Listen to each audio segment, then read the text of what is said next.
Just a second. Okay, go ahead and ask your question. So I was looking at the study sheet and I noticed you wanted us to give out questions that we give to each other. Do you also want us to write down what answers we've given within those questions? No, you don't have to, you do not have to supply the questions either. Okay? You should ask each other questions, but you don't need to send me the questions. Okay, because I was looking into the extra credit study sheet and your instructions, and I noticed the questions, and so I just wasn't sure how exactly you wanted us to write the study sheet. Are you talking about the study log where you gave your daily schedule and then when you're planning to study? Or are you talking No, about the the extra extra credit credit study study, sheet. the extra credit study for the extra credit study group? Yes, the group. Okay. All right. And what's your question about it? For the extra credit study sheet too, you left a comment saying Okay, to it's leave. not extra credit study sheet. Okay, that's what was confusing me. But all right, go ahead. What's your comment? You did leave a comment saying to ask each other questions and not be specific in our discussions here to provide full credit. So I was just wondering how you wanted us to do it in order to get full credit. Are you referring to a note that I gave you on the first grading of the extra credit study? Yes. Okay.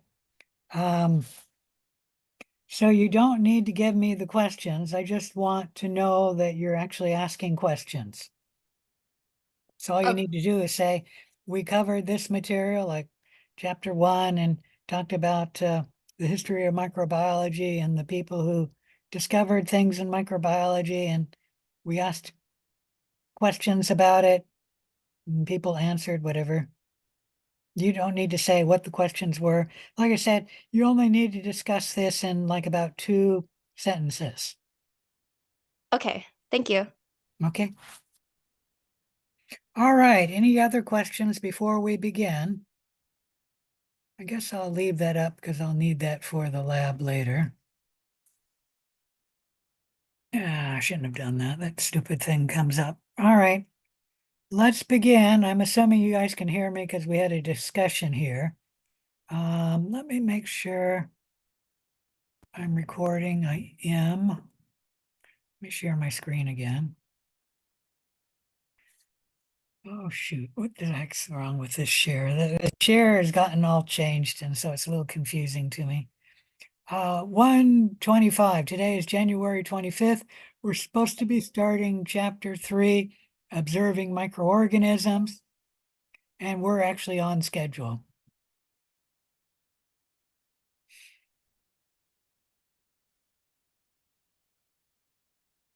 So let's begin chapter 3, observing microorganisms. The major goals and the rough outline is shown here. For the goals, know the term, what is resolution, what is refraction, what is a stain, what is a basic and acidic dye, what is a smear preparation, what is a mordant, what is peptidoglycan. 2, understand the sizes of organisms and the properties of microscopes. 2A, understand the major differences between the light microscope and the electron microscope.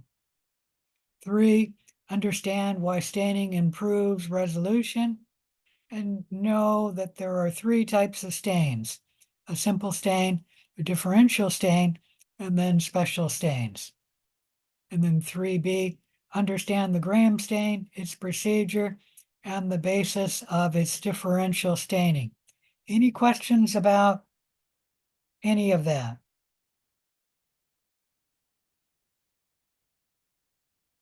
All right, if not, let me move. In this chapter, you should know the units of measurement and understand the metric system. Why you should know the metric system is because it is used by science and medicine.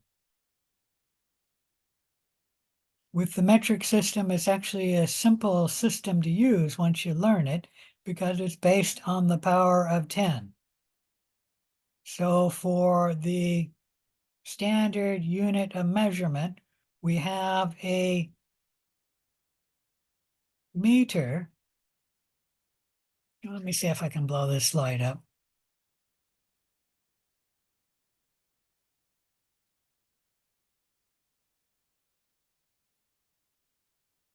And 1,000 meters is equal to 1 kilometer. There is a 10 meter and there is 100 meters. And remember the 100 is a hectometer. I think the 10 is a decameter. Those aren't very commonly used. Most people use a meter and a kilometer. And of course, you guys probably don't use either too much because we're in America, but most people in the world would use meter and kilometers. But you should know that 1/10 of a meter is a decimeter, and that unit isn't used very much. But 1/100th of a meter is a centimeter, and that's used all the time.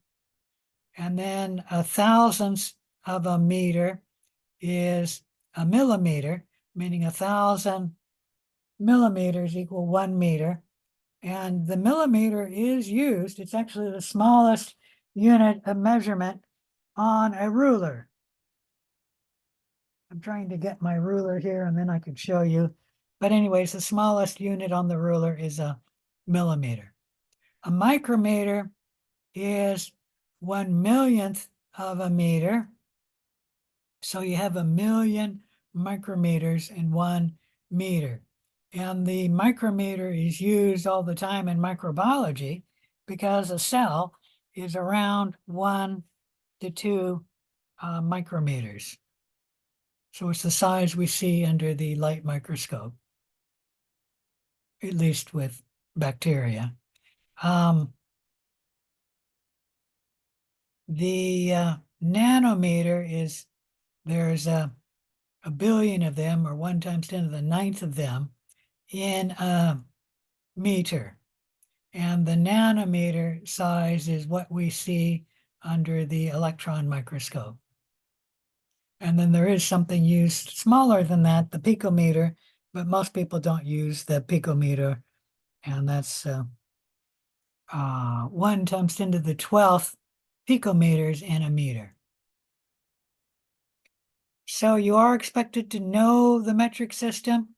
It will be on quizzes and the exams. I have a study guide online to help you learn the metric system. Let me end the show and then I'll try and show you that.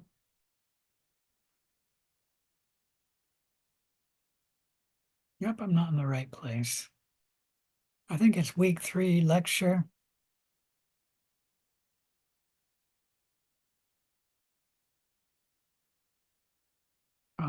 Oh, that reminds me, I gotta turn on, nobody reminded me. I want to turn on the chemistry PowerPoint.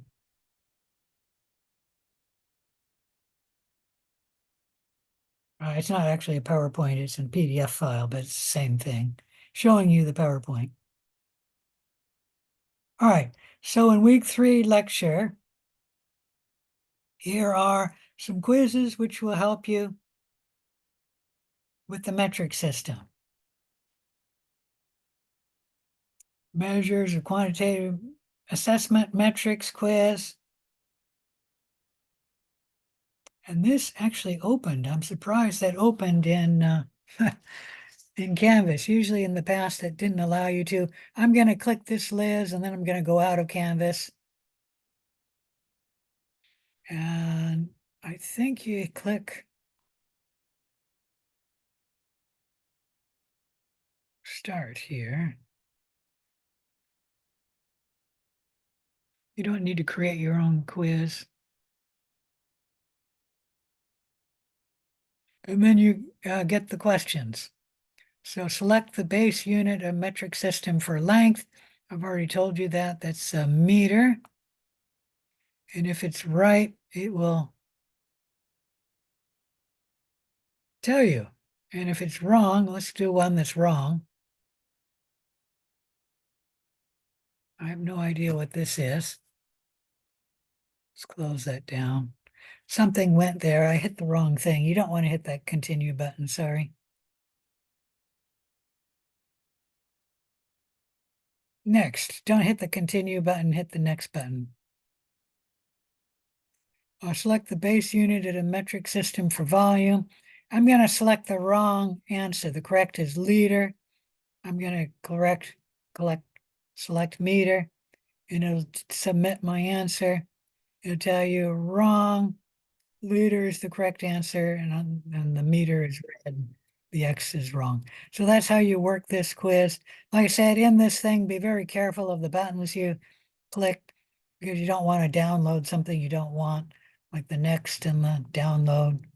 And apparently the continue also. What you want to do is go next, which is this next, not that next. Not sure what that next does. And then you're getting another question. For mass is gram. I should try a second one and see if it's as confusing as this one. That's right. And there's more than one quiz here. Let's close that down. And that's the location of the site. I put the location of the site because students were having trouble. This one is normally what shows, and that is this site can't open in Canvas. So you click that link there or open the site in a new window, and then you can get it.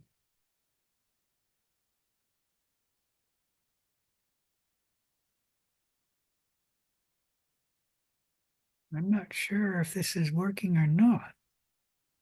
That's how you do. You hit the Start Now button, and then question 1 of 39. This is easier.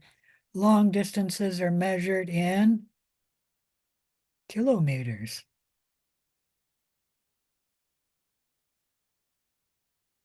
And it'll be green if it's right, probably red if it's incorrect. A liter is about the same as a swimming pool is obviously wrong. So is a cup of coffee.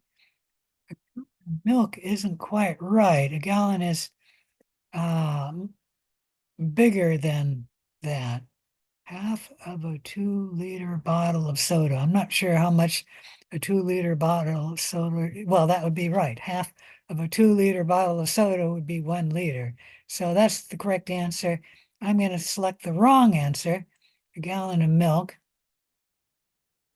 just to show you what the wrong answer will look like. It'll be red. Sorry, try again. All right, so I can't select it now.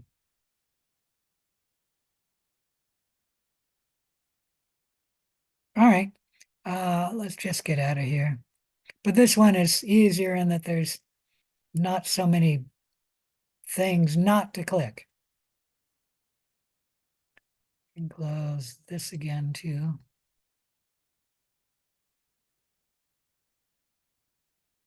Let's get back to our lesson. So you need to know the metric system, and these are the units in the length that you need to know. The nice thing is that for the other units of the metric system, you simply use the prefix for the other unit, like gram, well, there's a kilogram. And then for liter, well, there's a kiloliter. And so just use this prefix, and the prefix means the same. You do not need to know the US equivalent of the metric system, but you do need to know how to use the metric system in metrics. So we'll never go for switching between metric and English and metric, because that's much more difficult than just using the metric. So you do need to know the metric. And like I said, one of the reasons why you need to know the metric system is that science and medicine use the metric system. And then this map is showing you all of the countries in the world that do not use the metric system. And as you can notice, there's only 3 countries in the world that do not use the metric system. And the United States is the only big country in the world that does not use the metric system. And believe it or not, 2 of these 3 are actually converting to using the metric system. Now, it's true the United States has been slowly converting to use the metric system ever since, I think it was President Jefferson signed the bill to slowly get America to using the metric system. And we're not very far along, although they do use metric system now on most road signs. When they say like the speed limit is 60 miles per hour, they'll have in usually smaller letters what that is and a metric system. And then on cars, it'll give the speed in miles per hour as well as kilometers per hour. So the United States is slowly converting to using the metric system. And then one of these other 2 countries, I'm not sure which one, Liberia or I used to know this. Who is that? Whatever this country is, one of them is also converting to use the metric system. Okay, so 2 of the 3 are actually going to use the metric system in the future. All right, any question about that?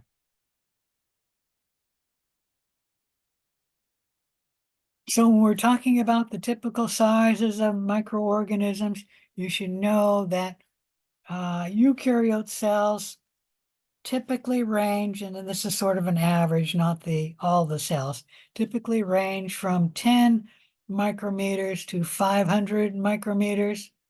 And a prokaryote cell is about 1/10 that size.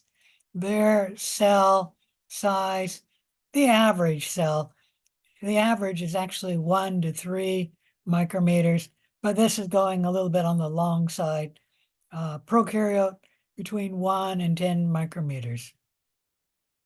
The very smallest prokaryote cell is, I think, 0.2 micrometers. And that cell may be non-viable. The smallest cell might be 0.4 micrometers. And then the very largest prokaryote cell, I forget. It's about the size of a eukaryote cell, and it was recently discovered, meaning within the last 15 years, a very huge prokaryotic cell. And I forget the exact size, but I believe it's greater than 10 microliters. Or maybe it is 10 microliters. Maybe that's where that comes from. I'll have to look it up. I don't remember. When we're talking about viruses, they are about 1/10 the size of a prokaryote cell. A virus in their diameter, the smallest are 0.02 micrometers, that's 20 nanometers, to about 0.44 micrometers, or 440 nanometers. And yes, the very largest virus is about the same size as the smallest prokaryote cell. The largest virus that we're going to discuss, there is actually a larger one, Pandora virus. But the largest cell we're going to talk about is megavirus, which is this measurement here, 440 nanometers in diameter. Ebola is smaller than that in its diameter, but Ebola is a very long virus, and its length is 100 nanometers, but its diameter is less than 440 nanometers, meaning Ebola is a very long and skinny virus. Any question about any of that?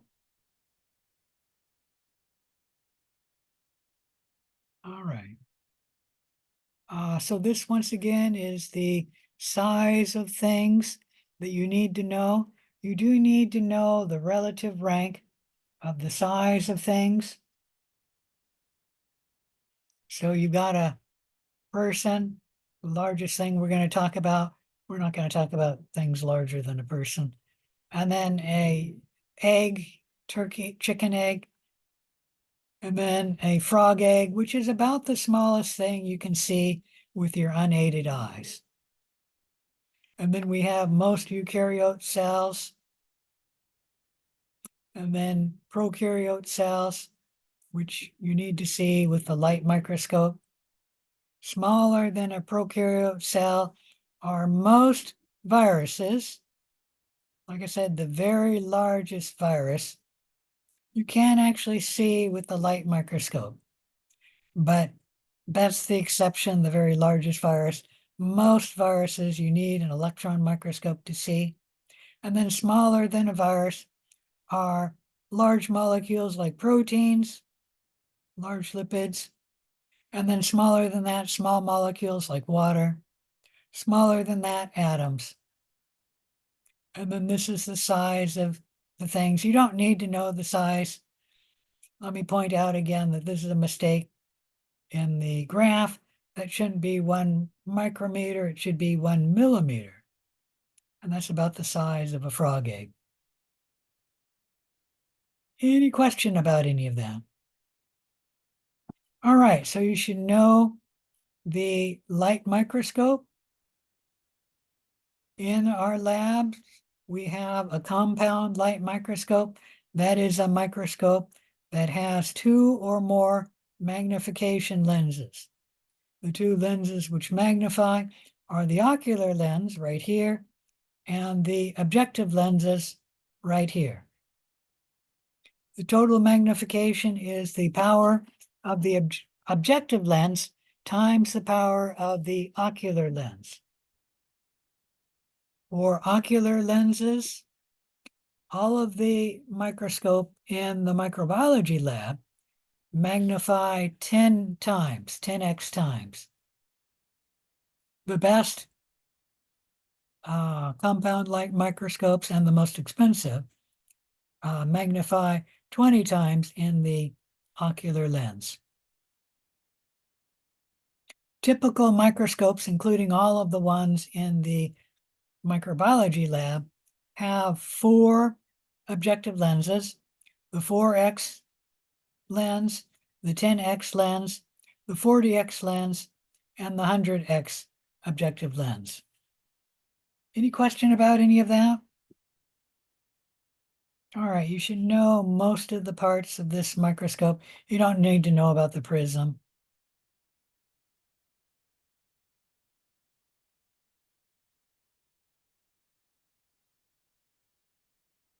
You should know these parts of the microscope, the ocular lens, also called the eyepiece, the tube body, that's what the holding the microscope together. Come on, mouse.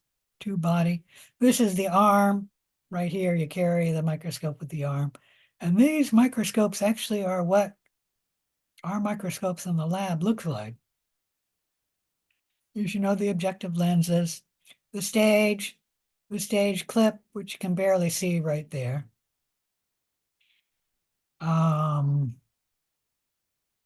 This is a little bit different, I think, than the picture I showed you before. Here we have the iris diaphragm below the condenser. They're always together, and they give a cone of light from the lamp up to the specimen. And for best viewing, you want your cone of light to be the size of the field of view of your objective lens.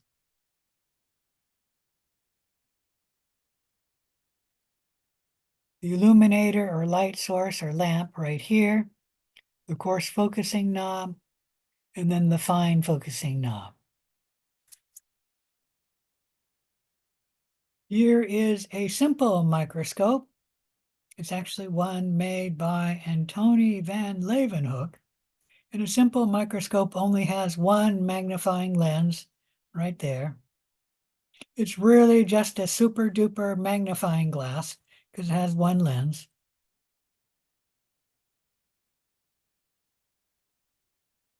I guess that's all I want to talk about here. The resolution is the ability of the lens to distinguish 2 points as being separate points. A microscope has a resolving power of 0.2 micrometers that can distinguish between 2 points. So if you have 2 points and they're separated by 0.2 micrometers or more, then you can resolve it with our microscopes. The resolution limit of white light is approximately 0.2 micrometers or 200 nanometers. And the resolution limit of white light is due to the wavelength of light, which is close to this size. I think this is actually half the wavelength of light. You cannot resolve anything that is less than 0.2 microliters apart on them with the microscope, because if they're closer than that, you won't see them as 2 separate points. They will be 1 point. And like I said, that limit is due to the wavelength of light. You cannot resolve anything less than that because of the wavelength of light. The best compound light microscope has a total magnification of about 2,000 times. Our microscopes only have a total magnification of 1,000 times because we don't have the most expensive light microscopes. If you were to magnify more than 2,000 times, you will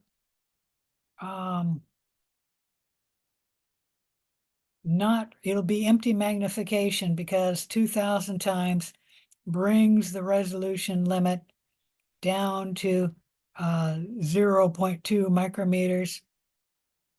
And anything below that you cannot resolve because of the limit of white light. So even if you were to develop a lens that were to magnify more than 2,000 times, it would be empty magnification because the limit of white light, you still could not resolve anything below 0.2 micrometers. When we're talking about resolution, these 2 points right here, which is shown here, are 0.2 micrometers or 200 nanometers apart from each other. And you can resolve these with the light microscope. They do look like 2 points. They're a little fuzzy because they're quite small, but you can resolve them. These points here cannot be resolved. It looks like one giant blurred point, and that's because they're less than 200 nanometers apart from each other. Any question about resolution?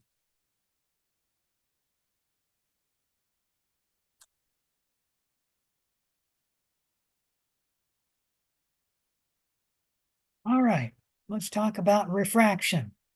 Light refracts. The refractive index is the light bending ability of a medium, meaning light passes through a medium, and when it moves from one medium to another medium, light can bend. And that's why this pencil looks bent right there. And that's because light is coming through the water, and then right here, the light is leaving the water and entering the air. The light is refracted or bent, and that's why it looks like the pencil is bent. And that's the artist's rendition.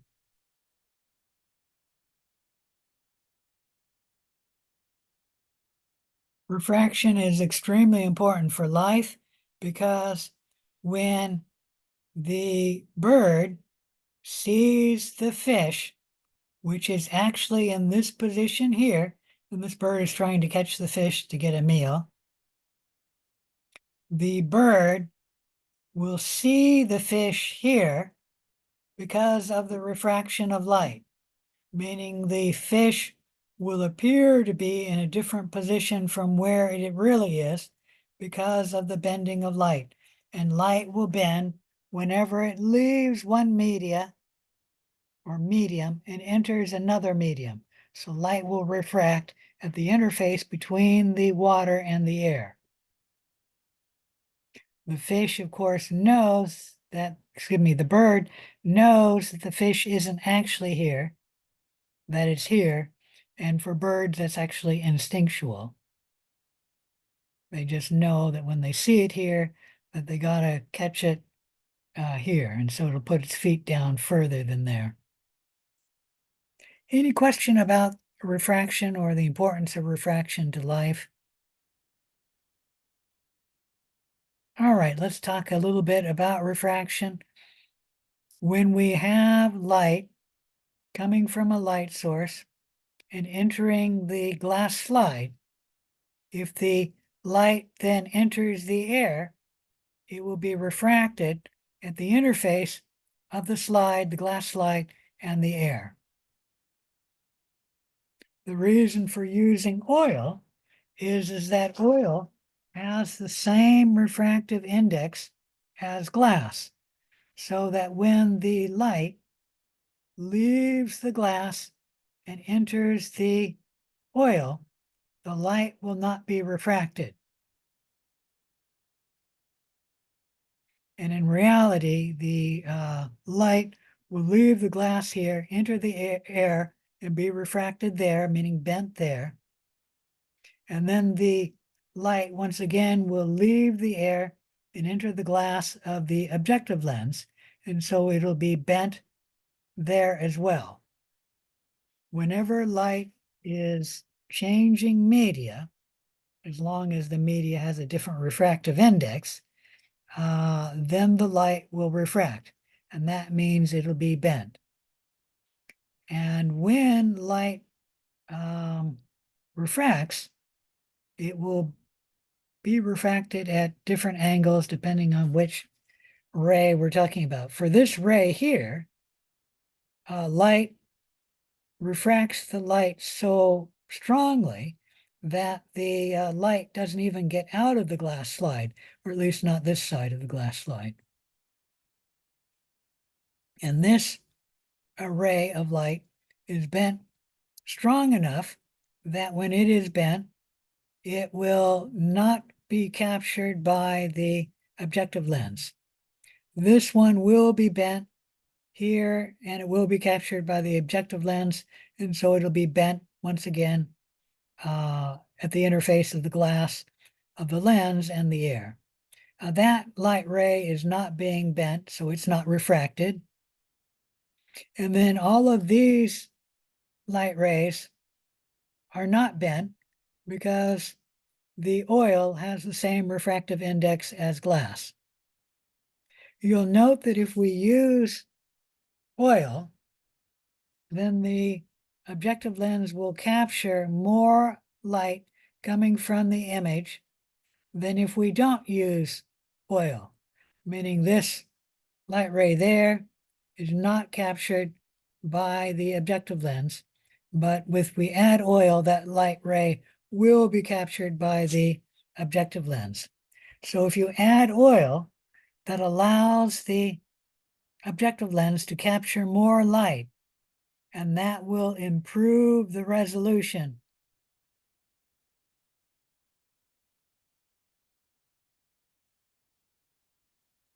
Any question about any of that? So that's why we use oil, to improve the resolution. And if you improve the resolution, you improve the clarity of the image.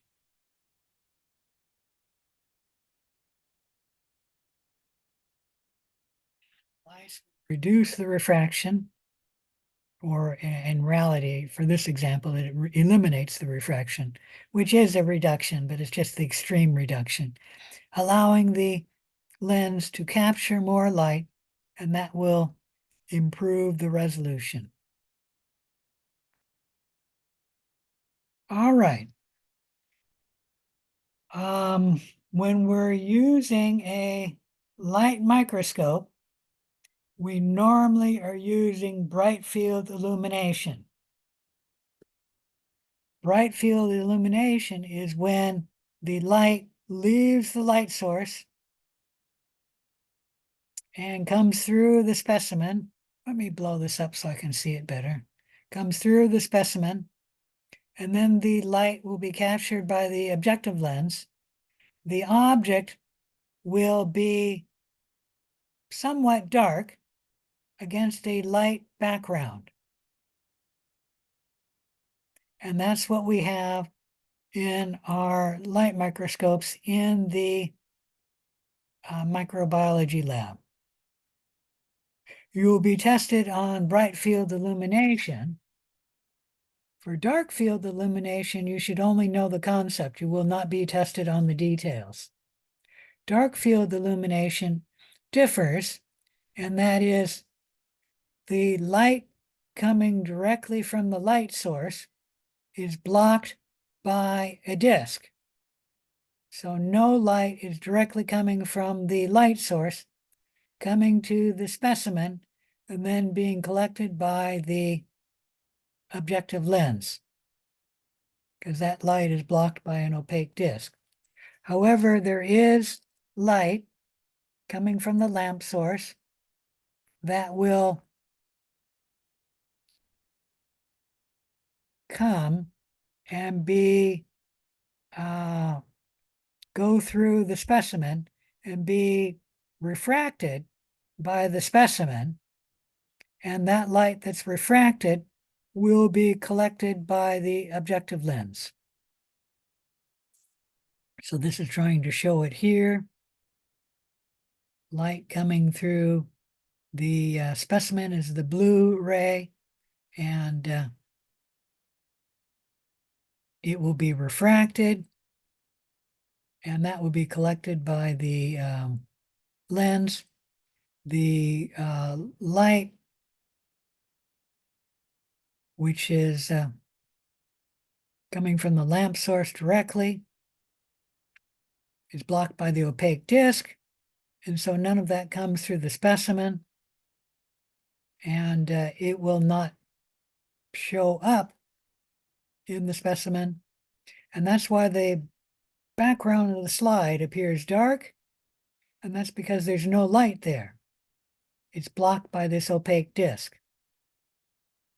On the other hand, the cell will refract the light, and some of it will be captured by the objective lens, and that's why the cell looks dark, but obviously it's lighter than the background of the slide, but it is darker than the bright field illumination. And this is dark field illumination. Any question about any of that? Can I ask a quick question about the dark field illumination? Uh-huh. So if light is refracted by the specimen that you're looking at, Uh-huh. that does that mean that light is traveling through, and so that you wouldn't be able to look at all specimens using the dark field, but it would have to be something that light can actually travel through, because light can't travel through all Yeah, specimens, if right? you were to look at something like a, I don't know, a worm or a flea, light can't Yeah. get through it, and so the light would not be refracted, Yeah, okay. and so it would not show up Okay, okay, under dark cool. field Thank you. illumination. That's a good point. You have to have the light refracted for it to show up, and that's why the background of the slide is dark here, and that's because the light is not being refracted, and it's dark. And only the light that is refracted coming through the specimen will be bent, and some of it will be collected by the objective lens, and that's why the specimen shows up. Actually, can I ask a follow-up question? I guess Sure. actually I kind of have the same question though about the bright field um, method, because if light goes through that specimen as well, doesn't that mean that you would need, a specimen that light can actually travel through? No, not entirely, because you should be able to see the specimen. It'll be dark. It won't be lit up like this. So this specimen is lit up because light's coming through it, Ah, but right. you would be able to see something here, but it would be dark. Yeah, okay, I think I get Okay. it. Okay, Uh-huh. yeah, thanks. And what would you see? Would you see the surface of the object? I'm not sure, but I think you'd see the surface of the object, and that's probably due to the scattering of light and the bending of light, but I'm not entirely certain, but it will be dark. It would not be bright like that because light can't get through it. Okay, but good questions. All right, anyways, that's bright field illumination. You do need to understand bright field illumination because that is what our microscopes use in the microbiology lab. You just need to know the general concept of dark field illumination. I won't ask you the specifics. All right, here is an electron microscope, and you can notice a couple of things about it. First, it's much bigger than a light microscope.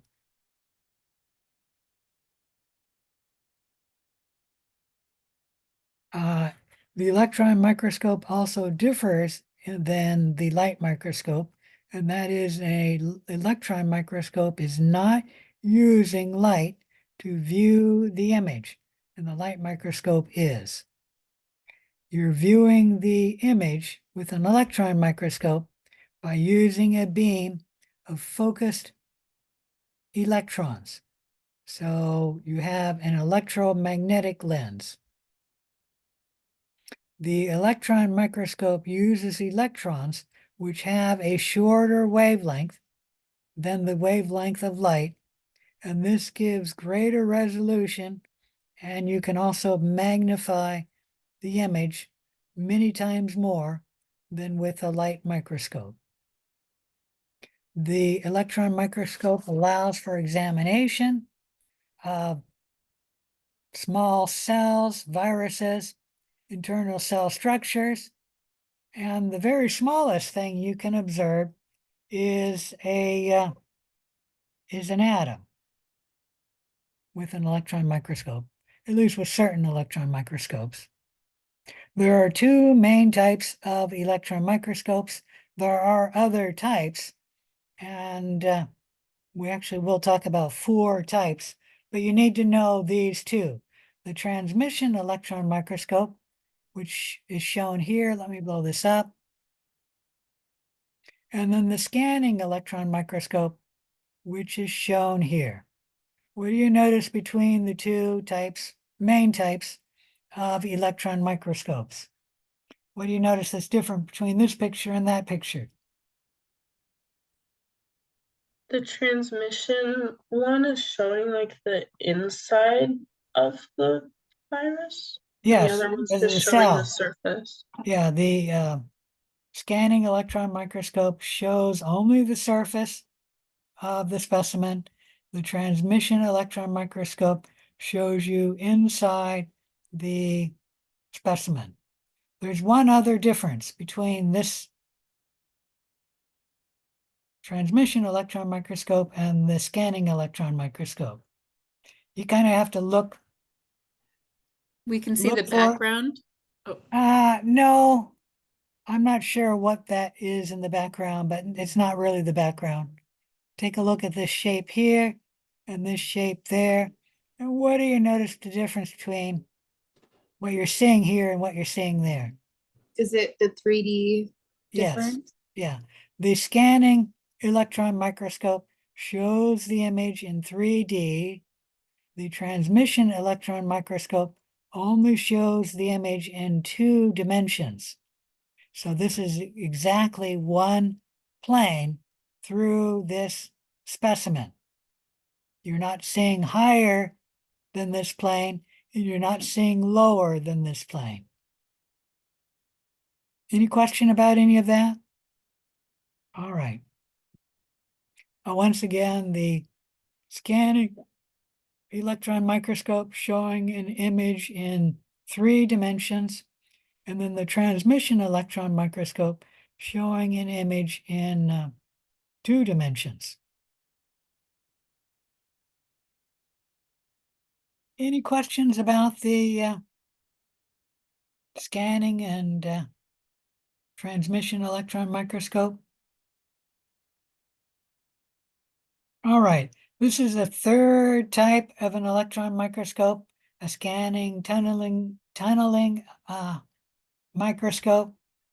It uses a metal probe to scan a specimen, and it can get down to 1/100th the size of an atom. You don't need to know any of this because I'm not going to examine you on scanning tunneling microscope. There's a fourth type of electron microscope, the atomic force microscope, using a metal diamond probe inserted into the specimen. This too produces a 3-dimensional image. We're not going to talk about the atomic force microscope. This is the one that goes down the furthest in its ability to magnify an object.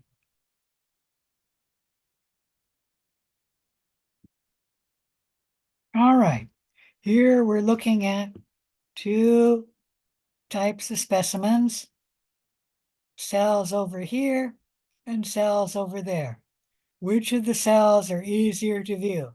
The cells on the left or the cells on the right? The cells on the right. Yes. The only difference between these cells and these cells is the cells on the right are stained with a dye. These cells are not stained, and that's the only difference. The staining makes the cells much more visible.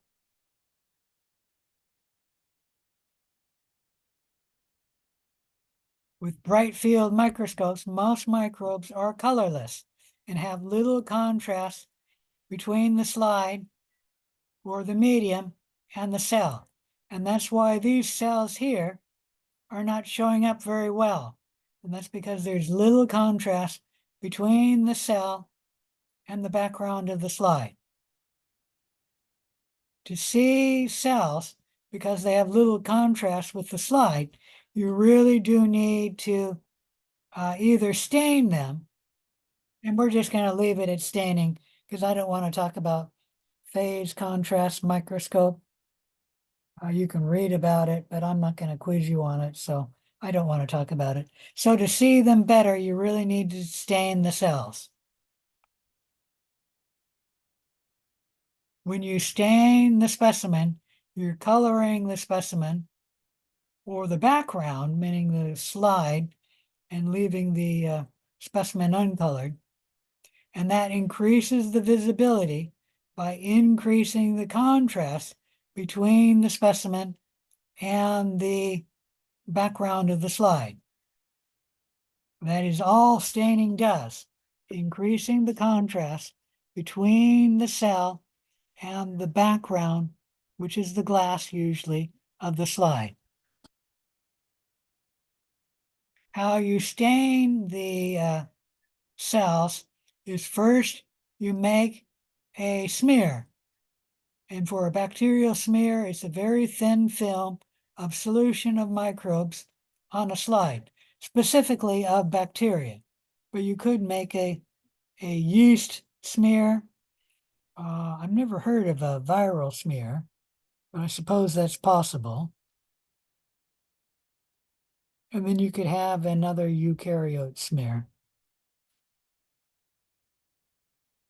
So the smear is just a thin film of solution containing microbes. You need to make the bacterial smear prior to staining the microbes. And before you stain the microbes, you need to air dry and heat fix the cells to the slide. That will keep the slides on the cell and prevent them from being washed off in the staining procedure. For example, if you add crystal violet, it's a liquid solution. If the cells are not attached to the glass of the slide, they will just lift off the slide and then will be dumped away once you get rid of the stain. Another advantage of doing the air drying and heat fixing is that kills a lot of bacteria. Doesn't kill all bacteria. Certainly the endospores will survive. At least some endospores. Probably most endospores would survive air drying and heat fixing because it's a very mild heat. Mycobacteria would also be resistant to that treatment. It may not totally dry, depending on how warm you get the slide, but most of the time it's not very warm. And so that would not kill a mycobacteria. But it would kill like E. coli cells. So you should air dry and heat fix the cells, and then you have dead cells on your slide, which are just safer to work with. All right, let's talk a little bit more about stains. Dye is another word used synonymously for stain. So if you haven't noticed, I've used both names in my discussion today. A stain is a salt consisting of a positive ion and a negative ion. In the dyes, one of the ions is colored. We call that ion a chromophore, or the colored ion. Basic dyes have the chromophore in the cation, meaning the positively charged region of the dye contains the color. Acidic dyes have the chromophore in the anion, the negatively charged ion of the dye. Any question about any of that?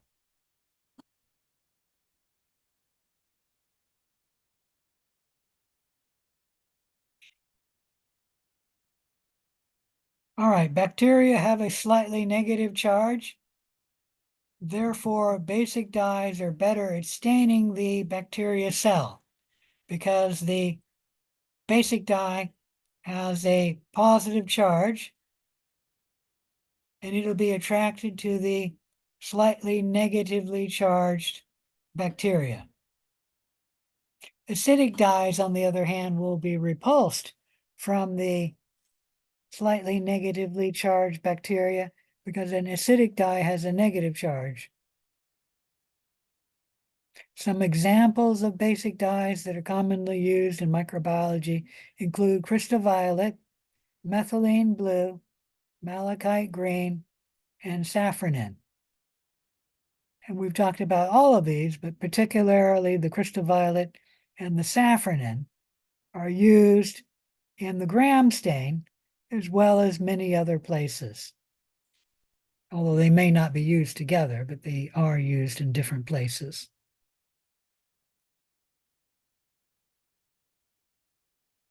Some acidic dyes include eosine, acid fuchsin, and nigrosin. excuse me, why am I telling you the acidic dyes? I meant to tell you the basic dyes. Where do we have that? There we go. So crystal violet, methylene blue, and malachite green and safranin are examples of a basic dye. And they're very commonly used in microbiology. So the acidic dyes do not stain the cell because the dye is actually repulsed from the bacteria because the bacteria have a slightly negative charge and the acidic dye has a negative charge. Typically, acidic dyes stain the background of the slide and they do not stain the microbes. Some examples of acidic dye include eosine, acid fuchsin, and nigrosin. And these dyes are not used as often in microbiology as the dyes that I discussed for a basic dye, like crystal violet and safranin. Because the background of the cell is stained, instead of the stain, this is frequently called negative staining. And this term negative staining comes from the old Polaroids, which had a negative. And in the negative, every region of the image for the real image, meaning of the person, where the person was lighter,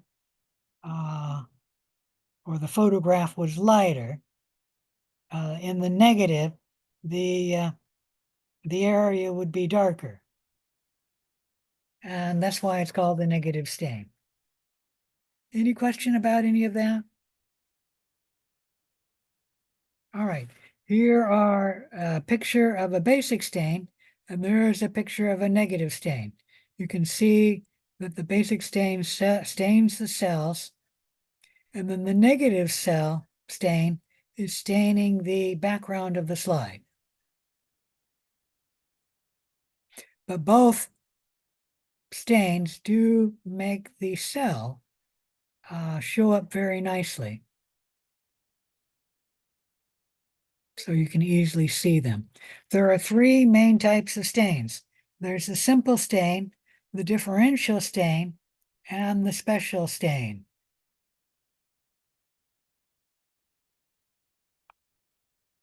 A simple stain is a solution of one single dye. The primary contrast of using a simple stain is just to increase the contrast between the background and the specimen. The stain is applied for a fixed smear for a certain length of time, usually a minute. And then the stain is washed off. The specimen is dried, or the slide is dried, usually in bibulous paper. You just blot it. And then you examine the slide under the microscope. Because it's a single stain, the simple stain cannot show you differences between cells unless you can see the differences with your eyes.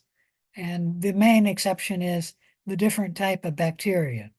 So you would be able to distinguish cocci from bacilli based upon the shape of the cell. You can see that under the light microscope, but you could not distinguish the gram-positive cells from the gram-negative cell with a simple stain.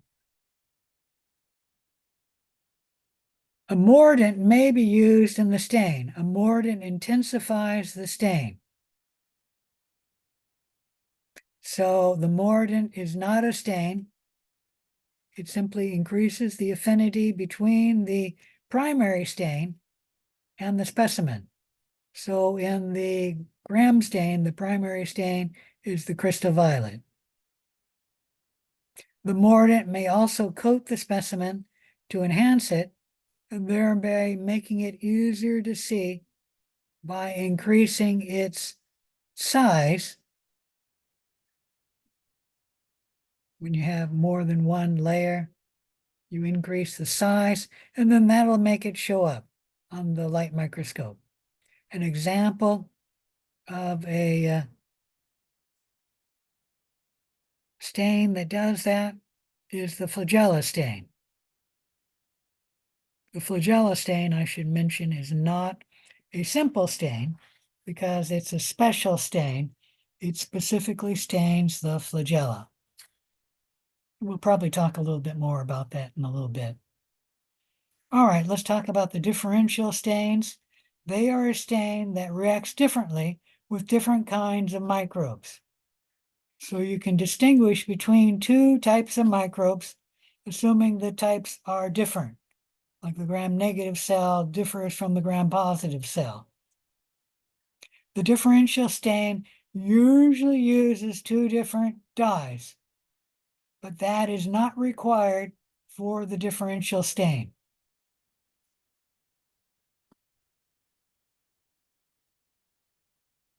The most commonly used differential stain include the gram stain and the acid-fast stain. In today's lesson, I'm going to go through the gram stain and talk about it in great detail. The gram stain was a differential stain invented by Hans Christian Gram in 1884. You do not need to know the year the gram stain was invented, but you should know who invented it, and it was Dr. Gram. And the reason why this is capitalized, a capital G, is because Gram is the name of a person, and so we should capitalize it because we always capitalize a person's name, especially the last name, but even the first name.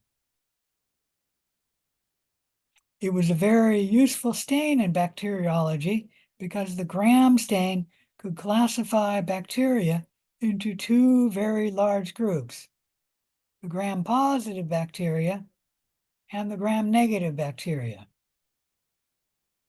Both the gram-positives are seen in this slide. The purple, the dark purple, are gram-positive cells, and then the pink cells are the gram-negative cells. All right, here's the gram stain procedure.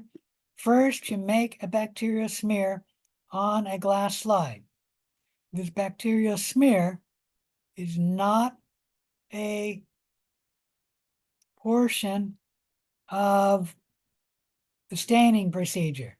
So it's actually independent, making the bacterial smear, because we're not doing any staining when we're making the bacterial smear. You then allow that to air dry and then heat fix. You then flood the slide with crystal violet for 60 seconds. Dump the crystal violet off and then wash with cold water. And it's best to wash gently so you don't knock the cells off the slide. You then flood the slide with iodine. Iodine is a mordant. It is not a dye. It does change the color of the cells slightly, meaning the Nathaniel's gram stain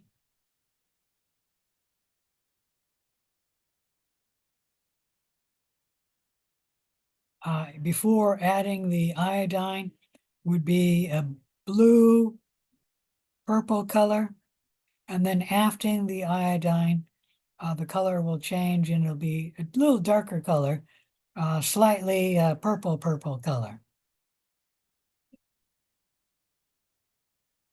You apply the mordant or the iodine for 60 seconds, dump it off, and then wash the slide gently with cold water. You then flood the slide with acetone ethanol, the decolorizing agent, for about 5 seconds. And as I discussed in the lab earlier today, the best way of adding the decolorizer is to hold the slide up so you can see it, and then add the decolorizer with the eyedropper or the bottle, whatever it is. So the decolorizer is then running down the slide. Once the blue color stops running down the slide, stop adding the decolorizer. And that way you will apply the decolorizer for the right amount of time and in the right amount of decolorizer. Adding the decolorizer should only take about 5 seconds. You then wash the slide immediately to get the decolorizer out of the cells, even though there's only trace amounts. The trace amounts would continue to work. And if the decolorizer is given enough time, it will pull the crystal violet iodine complex out of the gram-positive cells. And then all cells would look like gram-negative cells. And obviously we don't want that if we have gram-positive cells. All right, then you flood with safranin. Safranin is the counter stain. You flood that for about 1 minute. You then wash the safranin, dump the safranin off, and then wash the slide with cold water and wash it gently. And then you take the slide and put it in bibulous paper. Let me try and show you a little bit about bibulous paper. Oh, that's probably thick enough. Tear off the bibulous paper, and let's pretend this is your slide. Yeah, which isn't good because that's too big. Let's pretend this is your slide. Then put the slide inside the folded bibulous paper, and then blot it. Blot it. I don't know if you can see this. I'm trying to demonstrate how you can blot it. Can you guys see this where my hand is? Anyone? Not Yes. really. You need to go up a little bit. Yeah, the problem is that it doesn't show unless it's up against my face. I can Alright. see it now. All right. So what you do is that's the slide, and then this is the bibulous paper. Rip off the bibulous paper and then just blot it. The blotting will press the bibulous paper onto the slide, and that will pull up the liquid, but it will not pull up most of the cells. So with the bibulous paper, you only just want to blot it, press it down onto the slide straight. You do not want to move the slide against the bibulous paper, okay? Because if you do, that will remove the cells from the slide, and we don't want that.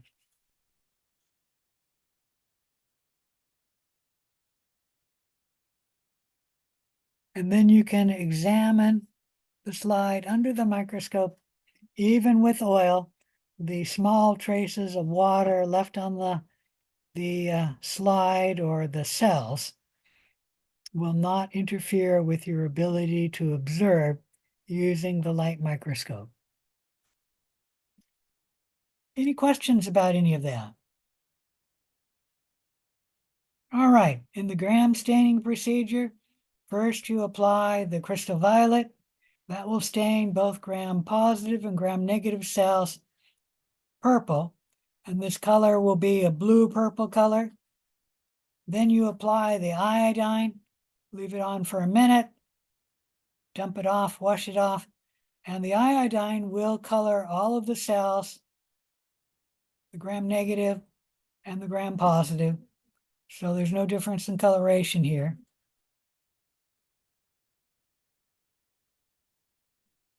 I'm trying to remember what I wanted to talk about because I had a point to talk about when I was talking earlier, and I said I'll get to it, and now I'm ready to get to it, and now I forgot what the point was. Oh, here it is.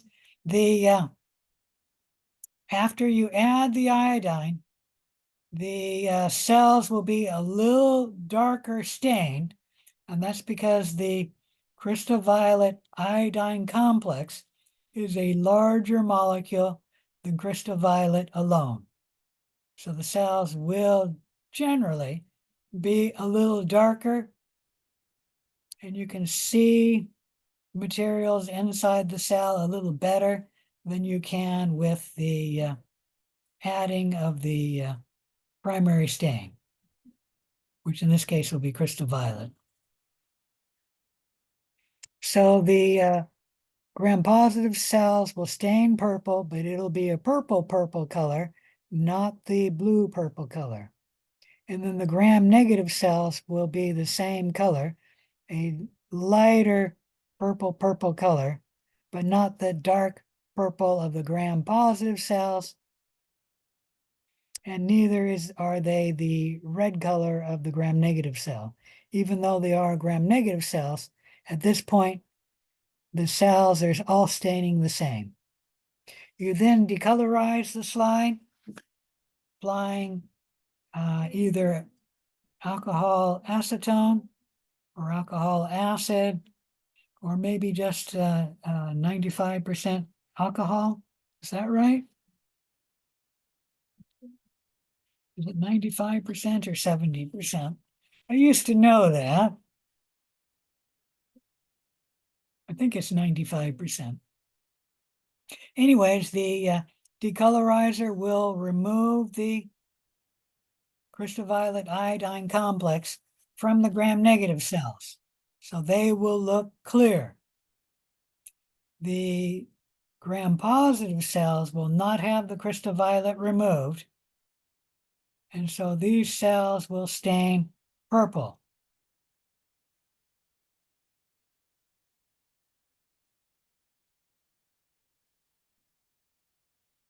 And then we add safranin as the counter stain, and it will color the gram-negative clear cells and change it into pink cells.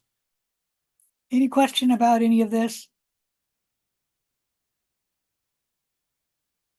I think I will stop here because this is a good place to stop. And we're running out of time. I believe this class goes only to 6:20. Let me make sure of that.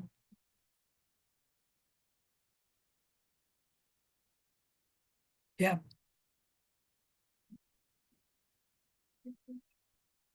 So I'm going to end it here. Are there any questions? If there's no questions, I'll say goodbye. And for those of you who are coming to the 7 o'clock lab, I'll see you at the 7 o'clock lab. Thank you. All right. Thank you. See you All right. later. Thank you. Bye.